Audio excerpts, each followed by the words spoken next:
companheiro José Genuíno, muito bem-vindo entre nós, do Comitê Volta a Dilma. A gente já começou a discussão sobre a Constituinte, acabamos de assistir um vídeo da Elisa Loncon mostrando a situação no Chile e queremos nos solidarizar a você, está entre nós.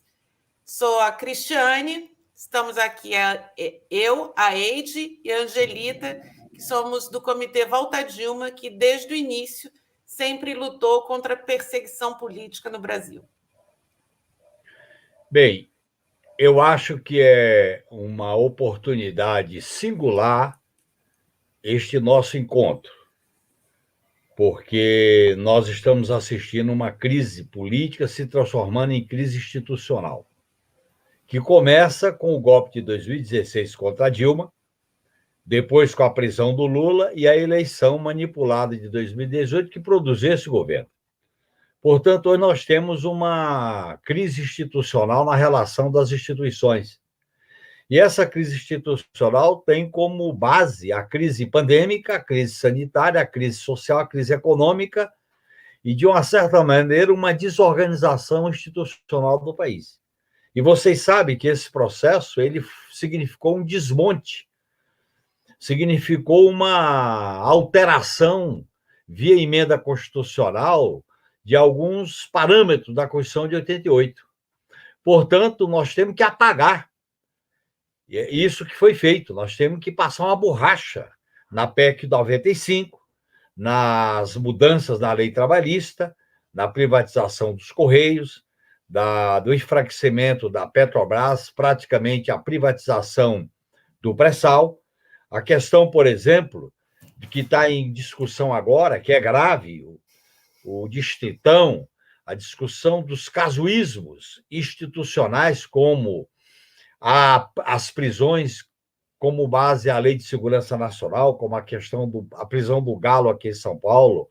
Portanto, essa desorganização institucional foi produto do golpe contra a Dilma. Então, quando a gente coloca volta a Dilma, significa a gente ter que passar uma borracha nesses casuísmos, nessas ilegalidades inconstitucionais que fizeram ao longo desses 6 anos.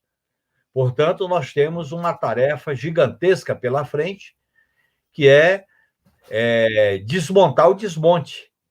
E para desmontar o desmonte, só através da luta popular, da luta de rua, das mobilizações, das articulações políticas com o campo à esquerda, não é com golpistas, não é com aqueles que deram o golpe, essa direita que deu o golpe, ela agora uma parte dela está envergonhada com esse governo, mas nós não devemos ter ilusões, nós devemos fazer o trabalho que tem que ser feito, como estamos fazendo na CPI da Covid, como vamos fazer para derrotar o voto impresso, como vamos fazer para derrotar o distritão, porque se aprovar o distritão, é o pacote de abril do governo Geisel, nos dias atuais, quer dizer, é o aprofundamento do golpe constitucional de 2016 contra a Dilma.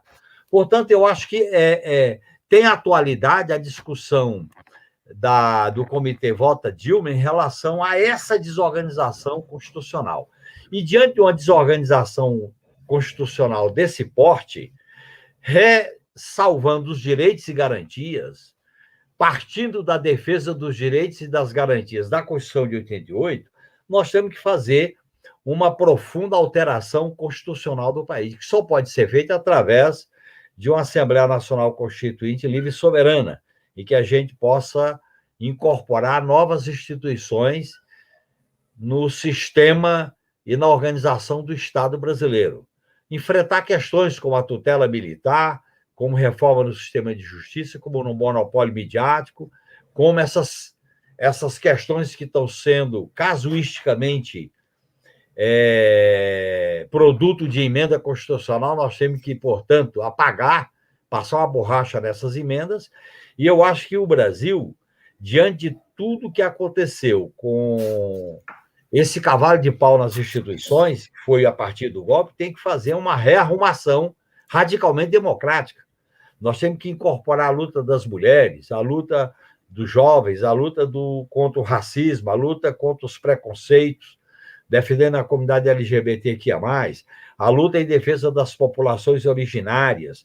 O Brasil, companheiras, está passando por uma destruição. Este governo está destruindo políticas públicas, políticas sociais, organizações que foram criadas ao longo desse processo que nós vivemos do fim da ditadura até 2016.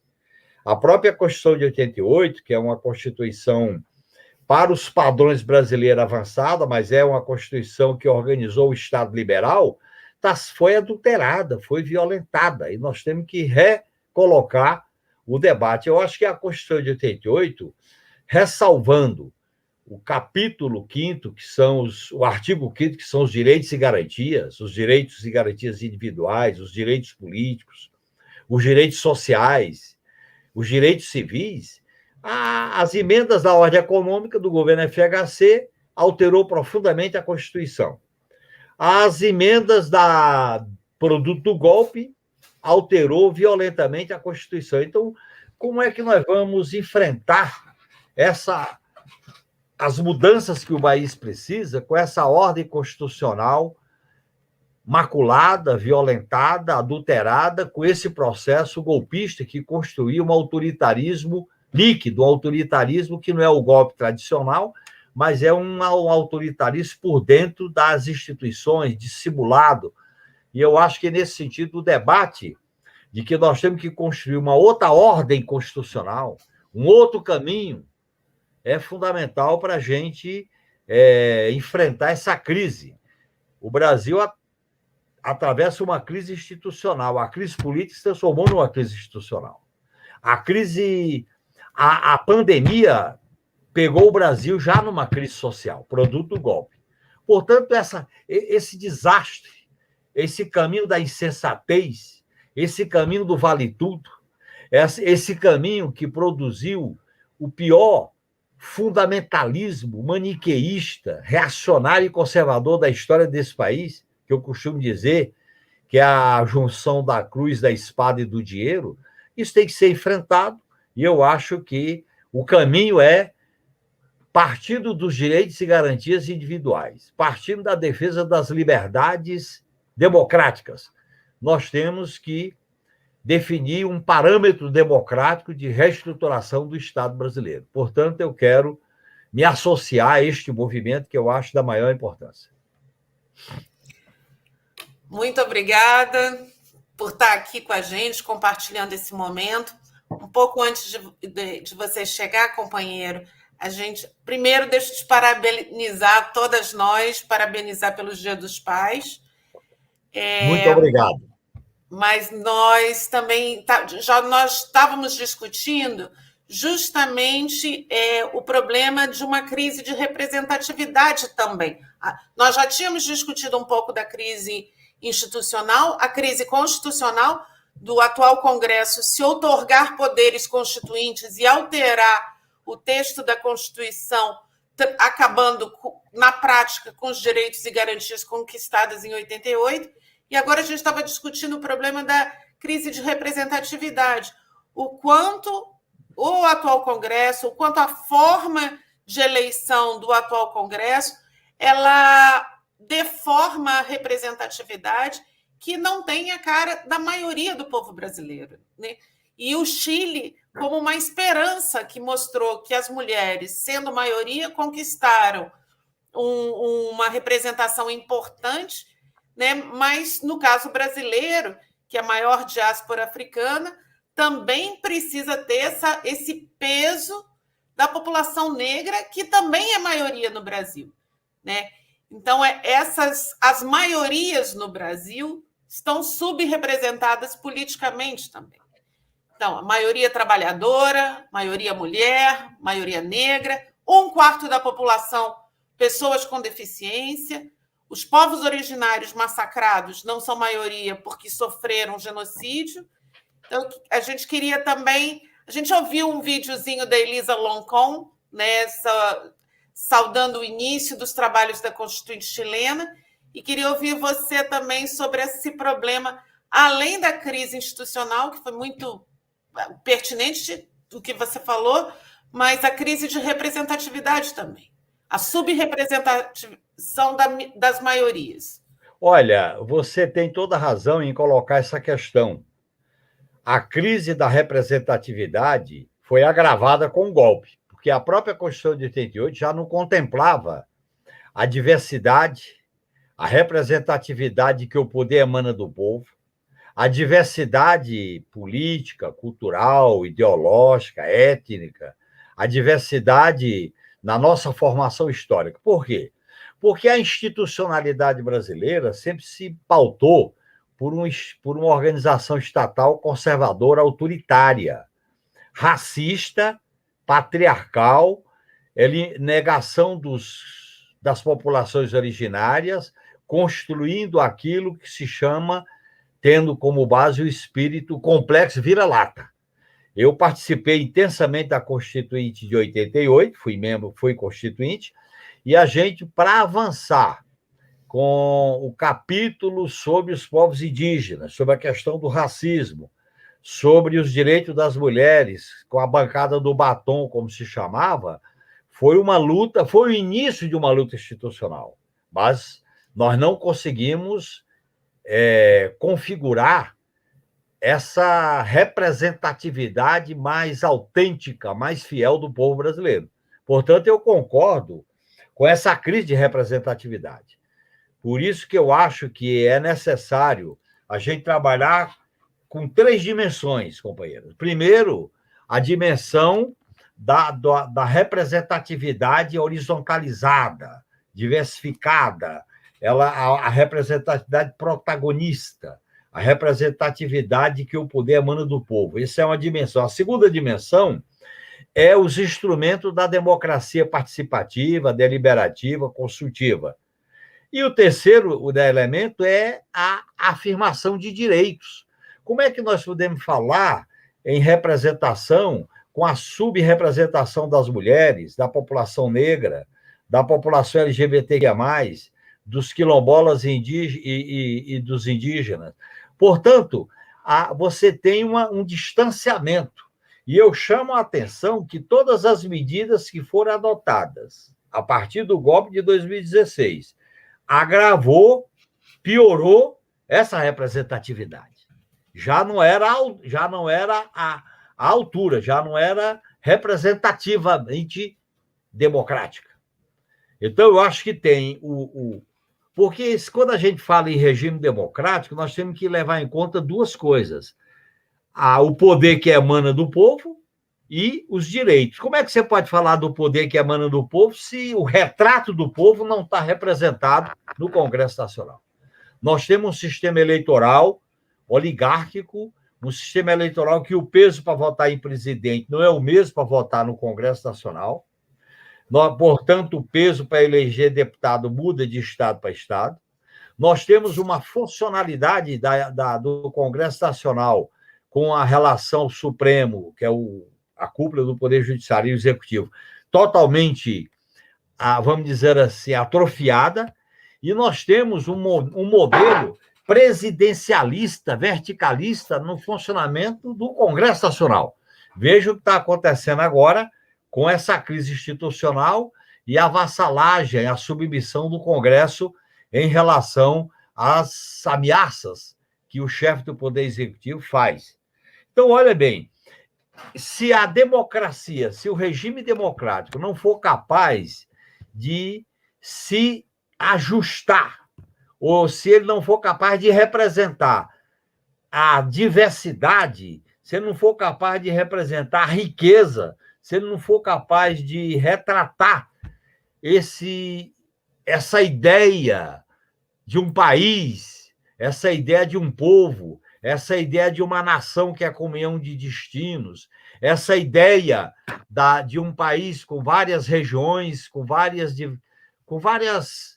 vamos dizer assim, vários segmentos e que se manifesta principalmente na cultura, eu acho que a democracia fica com um problema de legitimidade. Para que a democracia seja legítima, ela tem que representar o protagonismo da representação autêntica do que é o povo brasileiro, do que é a nação brasileira. E eu acho que vocês têm toda a razão quando colocam essa dimensão em relação à representação das mulheres, à representação da população negra no Congresso Nacional. Eu, por exemplo, na Constituinte, nós incorporamos a bancada do batom, que era uma tentativa de começar a organizar a bancada feminista. Nós organizamos, junto com a Bené, o CAO, é bom lembrar esses nomes, a bancada pela criminalização do racismo. Por isso que o racismo foi incorporado na Constituinte como crime inafiançável e imprescritível, insuscetível de graça e anistia. Agora, essas questões, elas não são suficientes para dar conta do conteúdo da representação. Então, essa representação tem que ser um dos elementos importantes no debate sobre as mudanças do que eu chamo de organização constitucional do país através de uma Assembleia Nacional Constituinte. E já que você citou o Chile, eu acho que o Chile mostra uma experiência altamente positiva depois de um período de ditadura violenta, depois de um período de concertação, que não deu conta dessa questão, volta à tona agora, através da partir das ruas, a questão de uma Assembleia Nacional Constituinte Livre e Soberana. Eu acredito que a solução para este impasse constitucional depende das ruas, depende da mobilização, depende das lutas populares organizadas que podem produzir esse novo desenho constitucional para o país. Eu sei que na atual correlação de força, essa questão, ao discutir esses temas, nós somos minoria no Congresso Nacional, nós temos que ter noção disso. Portanto, é necessário mudarmos a correlação de força, é necessário trabalharmos, mobilizarmos, conscientizarmos para ter uma situação mais favorável a essa visão como ponto de chegada, essa visão estratégica de como buscar uma reestruturação radicalmente democrática das instituições democráticas do Estado brasileiro. Assim, dentro do que o companheiro está colocando, né, a gente vê isso, né, com muita clareza, né? Não tem condições da gente trabalhar nesses moldes que estão aí, né? Só tem uma maneira de você conseguir dar uma sacudida, pelo menos começar a sacudir, pelo menos começar a tentar, com essa sacudida, uma rearrumação. É justamente a discussão, né, de uma Assembleia Constituinte soberana, popular e excludente, né? Exclusiva, desculpa. Exclusiva. Não, nada excludente, é bem ao contrário, para que a gente consiga colocar essas questões na pauta da discussão, né? Porque não há por que a gente discutir, não tem como a gente discutir instituição e democracia com algumas instituições que estão por aí. Por exemplo, a das polícias militares, né? Que entram nas comunidades matando, que nunca levaram em consideração o povo, né? Pelo contrário, né? Não há como você levar em consideração uma discussão em relação à questão da terra, uma questão agrária, com esses latifúndios que estão aí. Então, a gente só tem uma forma, é a forma da discussão, levar essa discussão para as ruas, levar essa discussão para os movimentos e para os partidos, né? Para os partidos de esquerda e para os movimentos, para que a gente consiga realmente ampliar essa discussão e mudar a lógica que vem levando essas instituições a serem instrumentos de golpe, porque é o que nós vemos, é o que você falou e é o que nós estamos vendo, né? São instituições tão manipuláveis e tão frágeis que não se sustentam, e, pelo contrário, elas passam a ser sustentação de golpistas, né? E aí, o que acontece? Elas desmontam aquilo que nós conseguimos construir, né? E perseguem. E perseguem, porque nós fomos perseguidos, né? Nós, petistas, fomos perseguidos em todos os sentidos, né? O companheiro foi perseguido, companheiros petistas que estavam trabalhando perderam seus empregos, perderam seus cargos, enfim, só há na nossa cabeça aqui, de nós todos aqui, a sua inclusive, porque eu te conheço há muito tempo, e isso é muito bom, que só há essa forma, né? A discussão mais dentro das instituições populares. Você tem razão, e eu queria, viu, companheira, resgatar um fato histórico. Quando chegou no Congresso Nacional em 85 a emenda convocando o Congresso Constituinte, o PT tinha 5 deputados, eu era membro da bancada, a primeira bancada do PT, nós defendíamos uma Assembleia Nacional Constituinte exclusiva, não um Congresso Constituinte. Uhum. Perdemos essa votação na comissão Sim. especial e depois no plenário. Sim. Participamos intensamente da Constituinte. E eu digo para vocês, os avanços colocados na Constituição de 88 foi por causa da participação popular. Com 25 mil assinaturas, se apresentavam emendas populares. Pois bem, o PT assinou a Constituição, mas fez uma declaração de voto. E essa declaração de voto é muito atual, que nós sinalizamos que o sistema de justiça, o sistema midiático, a tutela das Forças Armadas e Segurança Pública e a questão do monopólio da terra não tinha sido enfrentado pela Constituinte. Por isso que nós votamos contra. Você sabe que durante muito tempo diziam que o PT não tinha assinado. O PT assinou, mas nós votamos simbolicamente com essa declaração de voto. E você colocou uma questão importante, que é a questão da segurança pública. O artigo 144 da atual Constituição define a segurança pública vinculada ao patrimônio, vinculada à ordem, quando a segurança pública tinha que estar vinculada à cidadania, aos direitos, às garantias. Nós perdemos essa definição de função da segurança pública. E nós perdemos também a desmilitarização da segurança pública, que é o parágrafo 6º do artigo 144. Mas eu vou mais além. O artigo 142, que consagra a tutela militar, que, em nome da lei e da ordem, as Forças Armadas acabam se colocando como poder salvacionista, uma mitologia do poder moderador, também essa questão não foi enfrentada como devia ter sido enfrentada, não só na Constituinte, como depois da Assembleia Nacional Constituinte. Você vê o problema, o papel do Ministério Público, o papel hoje, por exemplo, das polícias, o papel da justiça da primeira instância, são reformulações que exigem mudanças da Constituição. Então, eu quero só ressaltar, com esses exemplos, concordando com a tua colocação. O conceito de segurança pública está levando a uma verdadeira guerra encoberta. Segurança pública é força, não é violência. Segurança pública é prevenção. Segurança pública é informação. Segurança pública é política social. Não é essa mortandade que está acontecendo, principalmente com a população pobre e negra das comunidades. Então, os vários problemas que o país enfrenta, ou nós resolvemos com mudanças estruturais, com mudanças constitucionais, ou então a nossa capacidade de governar com essa ordem constitucional é muito restritiva, muito limitada, porque a institucionalidade no Brasil sempre foi limitada e restritiva. Ângela.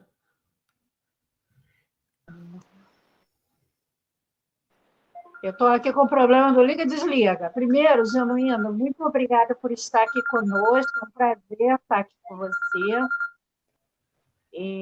Eu te ligo já, viu? Fala, pois não?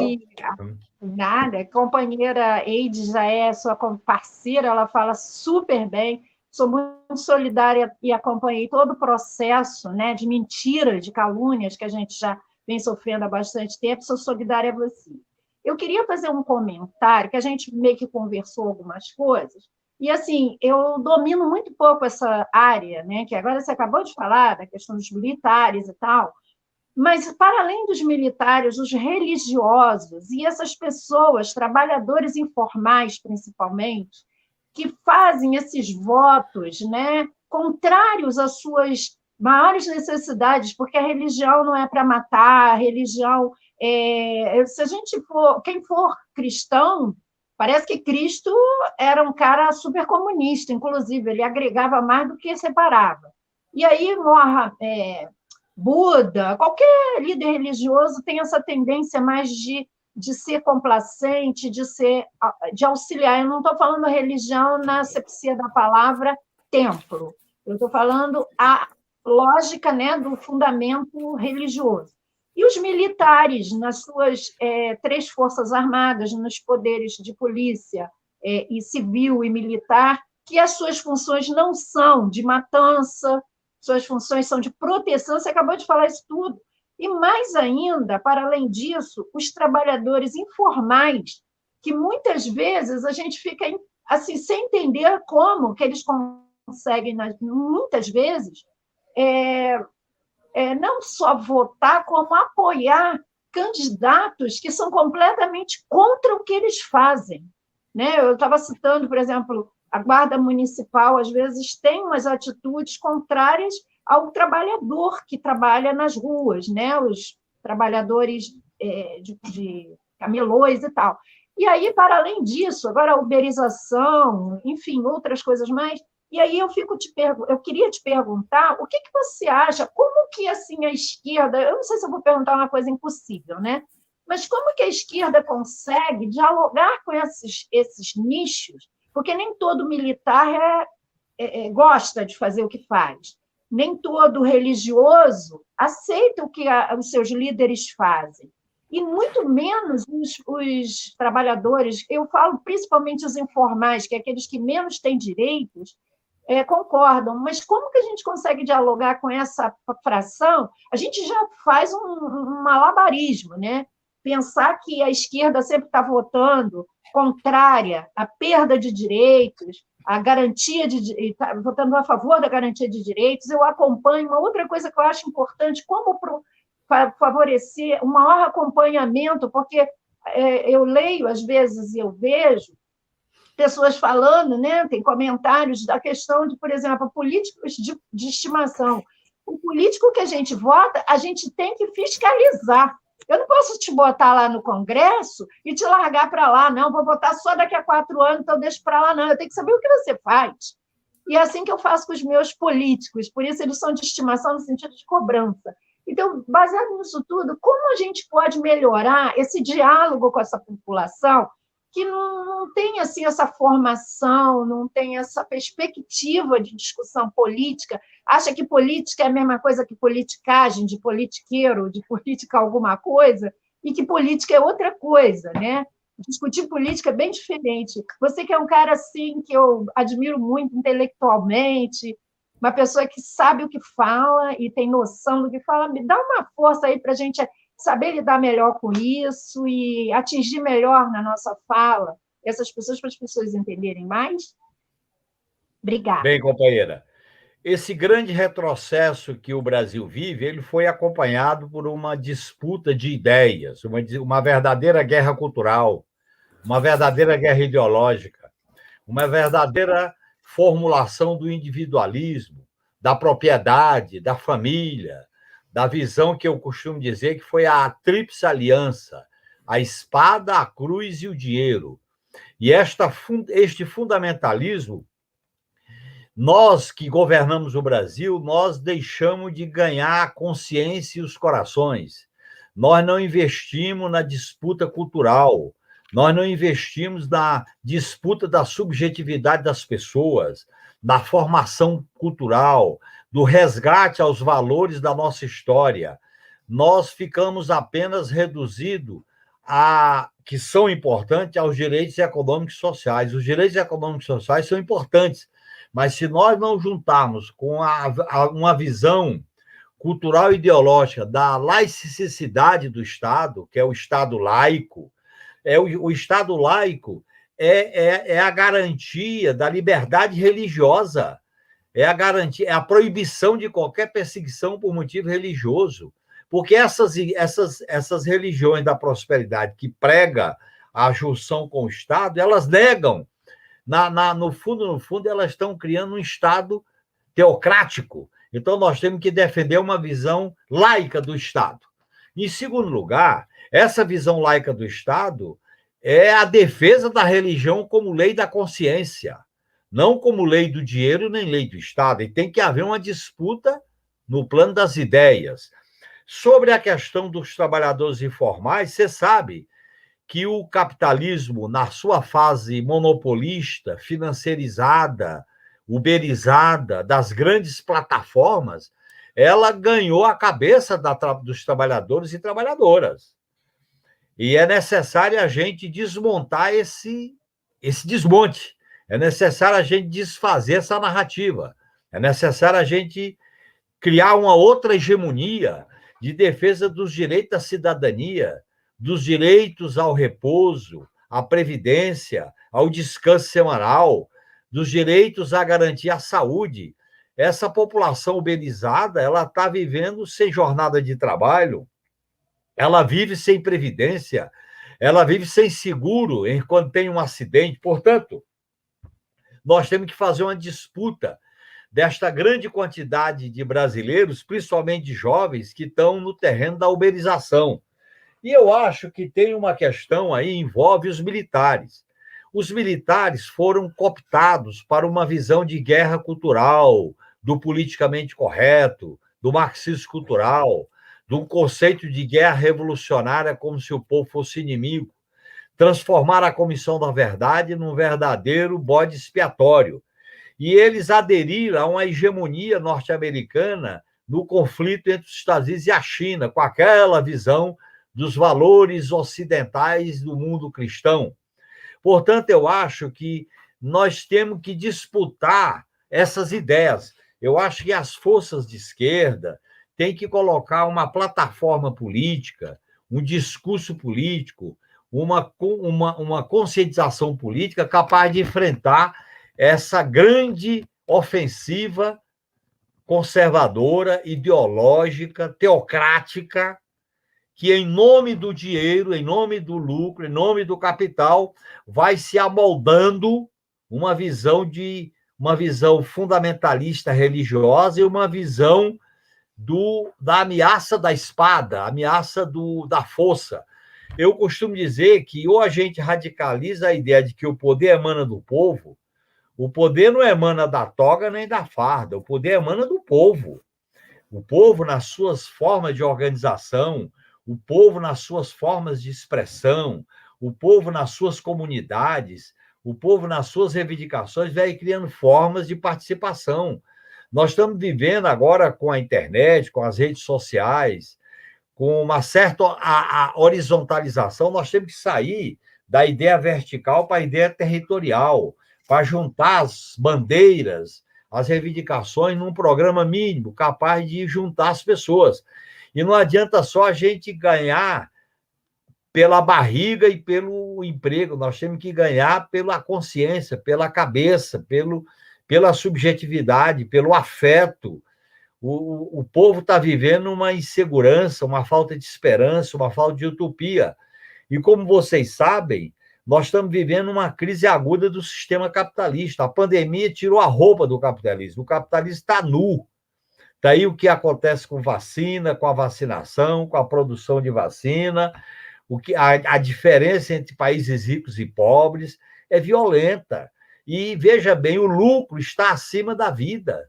E isso está virando normal. Enquanto o mundo está passando fome, quase 1 bilhão de famintos, quase 100 milhões de fugitivos, de pessoas deserdadas pelas guerras, pelas disputas religiosas, você tem os ricaços disputando quem vai passear no espaço aéreo. Os bancos com suas cifras astronômicas de lucro. Os monopólios, principalmente do agronegócio, lucrando barbaridade. Portanto, nós temos que enfrentar essa questão. É uma questão política, porque nós temos que garantir a melhoria de vida das pessoas. Então, a ideia da vacina no braço, a comida no prato, e tirando esse governo, porque esse governo é a própria crise, restabelecer os direitos, defender os direitos de todos que são perseguidos, discriminados, todos os que são violentados. E eu acho que esse é um sentido de que a nossa luta ela é radicalmente democrática, solidária, humanista, igualitária. Essa luta se dá no plano dos valores. Nós não podemos aceitar essa ordem capitalista, monopolista, financeirizada. O mundo está apartado entre ricos e pobres, é 1% com a riqueza e 99% sem nada. Então, eu acho que nós temos que construir possibilidades de resistência, organizar essa resistência popular, dar forma de representação para ela, que é uma das tarefas que a gente está enfrentando agora, em 2021, vamos enfrentar em 2022, e não se resolve isso só com eleição, resolve isso com eleição e com participação popular, porque vocês sabem, quer dizer, o próprio regime democrático institucional brasileiro, ele nunca deu conta de uma verdadeira participação popular horizontalizada no orçamento, nas reivindicações, no controle público, na fiscalização das instituições. São essas tarefas, que eu acho que nós temos pela frente. Nós estamos já chegando no final da nossa live, mas eu queria lembrar também que o Brasil nunca passou por um processo constituinte exclusivo, né? A República ela se consolida a partir de uma minoria militar e maçom, e isso vem perdurando, permanecendo em todos esses processos até 88. E 88, por conta da participação popular, por conta do PT, principalmente, mobilizando, conseguiu várias vitórias, né? Foi uma conjuntura difícil. E o PT no governo, se a gente for olhar as emendas constitucionais do FHC e depois do golpe, são emendas constitucionais que vão na lógica da empresa privada, do aumento da corrupção, da privatização do Estado, da destruição da soberania nacional. As emendas, na época dos governos do PT, foram emendas justamente de inclusão de direitos, né? Inclusão de melhorias na Constituição para aplicar os direitos que estavam lá. E essa tarefa, né, que não conseguiu ser completada em 88, acho que a gente, durante o período do PT no governo, esticou a corda da democracia o máximo possível nos moldes dessa Constituição, que não mudou as instituições. Tanto que a sequência do golpe são justamente as instituições prendendo, perseguindo petistas e depondo, né? Ela não foi capaz de construir instituições que protegessem os governos legitimamente eleitos. Então, eu acho que essa corda que se esticou o máximo possível, e foi uma opção naquele momento, eu acho que o que se revela agora, né, e se revelava já em 2013, né, quando as massas na rua, a própria Dilma levantou a questão da necessidade, sem uma reforma política, não seria possível atender as reivindicações populares. E a gente hoje vive um paradoxo que, se aplicar a Constituição deformada pela Emenda Constitucional 95, você não atende mais as reivindicações populares. Então, eu acho que esse momento que a gente vive, que é um momento muito difícil, né? O companheiro acabou de levantar, quem tem fome tem pressa. É verdade, quem tem fome tem pressa, mas a gente tem que fazer... não dá para fazer omelete sem quebrar ovo, né? Porque para comer vai ter que ter reforma agrária, porque só tem 2% das terras hoje alimentando 70% da população.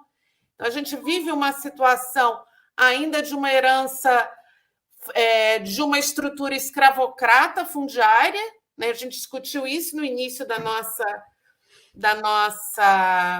live, e uma crise de sentido, ao meu ver, também, né? Porque tudo isso que você falou, e a gente tem discutido bastante a questão da guerra híbrida, do papel dos Estados Unidos na guerra híbrida, disputando assim, em cada aspecto da vida humana, levantando pautas obscurantistas que já estavam derrotadas pela humanidade há 200, 300 anos atrás, fazendo essa disputa. E para nós, às vezes, eu penso que a gente vive uma crise de sentido, porque as pessoas sentem na pele que as instituições perseguem, que existe uma minoria que se apropria do poder não em favor da maioria, e por ser uma minoria que precisa perseguir, porque se fosse democrático você não precisava perseguir, o poder democrático não persegue, ele inclui. Só uma minoria que usurpa o poder é obrigada a perseguir, e a gente, essa discussão da Constituinte, está atrasada entre nós, assim, falando nós não aqui, nós na esquerda mais amplamente.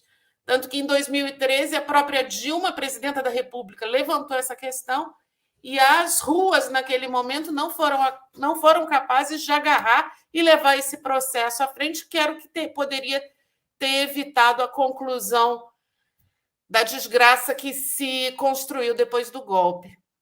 Então, eu penso que a discussão de fazer pela primeira vez na nossa história uma constituinte que realmente represente a maioria, que o povo tenha poder, que ele possa construir instituições não punitivas, inclusivas, que respeitem os direitos das pessoas, que escutem as pessoas, ela está muito ligada a essa questão de solução de uma crise de sentido. Porque na vida, a relação das pessoas com a política não é essa, ela não devolve o sentido de que só votar basta, né? Porque só votar não basta, você continua sendo perseguido desde o momento que você acorda até o momento que você vai deitar. São 300 impedimentos por dia, impedimento para chegar no trabalho, impedimento para arrumar um trabalho. A vida é cheia de impedimentos para a maioria da população. E apresentar uma alternativa a isso, eu acho que pode ajudar a devolver um sentido para a luta da esquerda e daqueles que são pela ciência, né, que são contra o obscurantismo, porque assim, eu tenho muito acordo com o que você falou, assim, todos os dados mostram que o capitalismo não tem condições mais de garantir nem as suas taxas de lucro.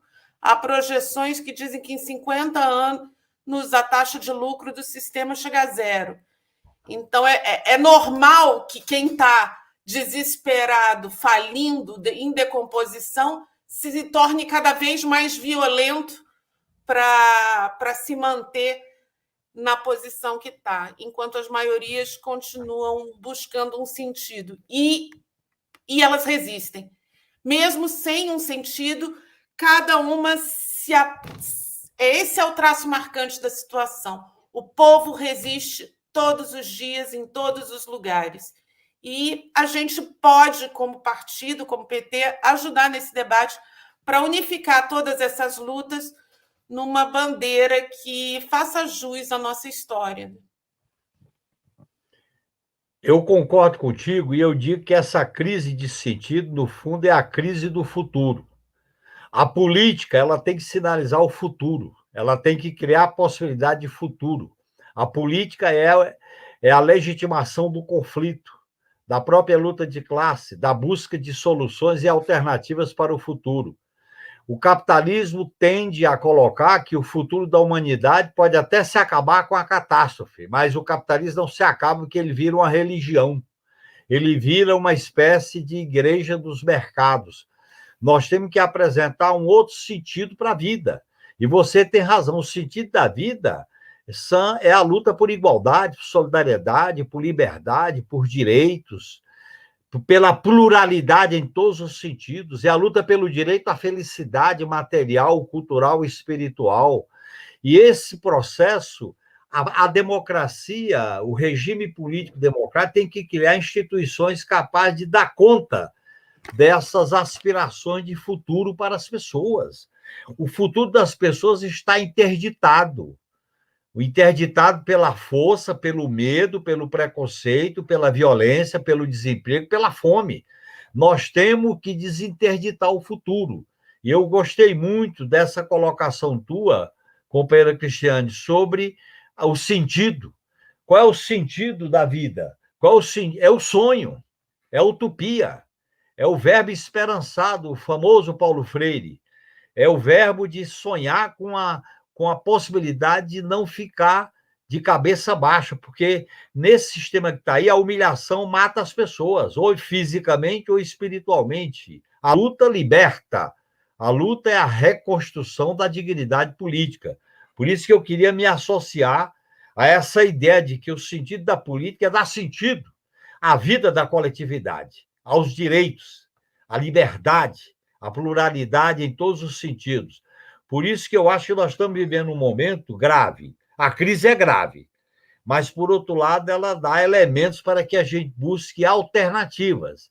E uma das alternativas é organizar democraticamente o Estado brasileiro para que ele não seja tutor, não seja mandão, não seja escravocrata, não seja racista, nem machista. É outra maneira de como organizar essas instituições. Eu quero dar um grande abraço a vocês e parabenizar por esse nosso encontro. Não tenho nem palavras para agradecer, passar o Dia dos Pais com a gente. Companheiras, vamos dar um tchau. Já estamos a 2 horas de programa. Pois não, foi um programa bastante bom, mas continuamos juntos. Isso, é só agradecer muito o companheiro por vir passar uma hora conosco. Foi muito bom no Dia dos Pais. Foi muito bom te ver novamente, te ver aí vivo, falando, concordando, discutindo e discordando. A vida é isso, é o sentido da vida. Muito bem. E nós estamos aqui para construir isso tudo juntos. Uma boa noite para você, companheiro. Boa noite, Cris. Boa noite, Angelita. Tem uma boa noite a todos. Final, gente. Sim, e todos que estão nos escutando, fiquem para a vinheta.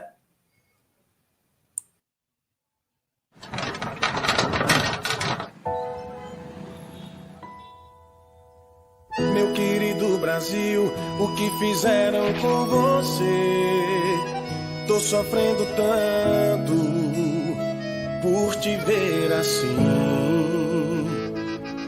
E por todo canto o choro é um lamento de um coração que grita em sofrimento. Essa tristeza, meu povo, vai ter fim.